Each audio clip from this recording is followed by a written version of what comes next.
Guys, இன்றைக்கி நம்ம என்ன சமைக்க போகிறோன்னா இறால் வறுவல்.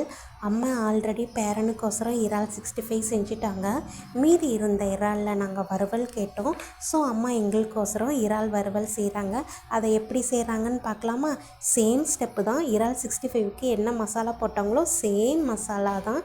மசாலா தேவையான அளவு மஞ்சத்தூள், கார்ன்ஃப்ளவர் மாவு, உப்பு, கருவேப்பிலை இதையெல்லாம் அம்மா நல்லா மிக்ஸ் பண்ணி அதோட கருவேப்பிலை சேர்த்து ஒரு 1/2 hour அம்மா ஊற வச்சிட்டாங்க. ஒரு பெரிய வெங்காயத்தை அம்மா நல்லா கட் பண்ணி பேனில் கடுகு, வரமிளகாய், கருவேப்பிலை, பெரிய வெங்காயம் இதை நல்லா அம்மா மிக்ஸ் பண்ணிட்டாங்க. இஞ்சி பூண்டு பேஸ்ட்டு, நெக்ஸ்ட்டு நம்ம இறாலை நம்ம நல்லா மிக்ஸ் பண்ணி ஒரு 10 நிமிஷம் நல்லா குக் பண்ணணும். குக் பண்ணால் இறால் வறுவல் ரெடி. இப்போ நம்ம அதை எப்படி டேஸ்ட் பண்ணலாமா? ஒயிட் ரைஸ் இறால் வறுவல் டேஸ்ட்டு சூப்பராக இருந்தது.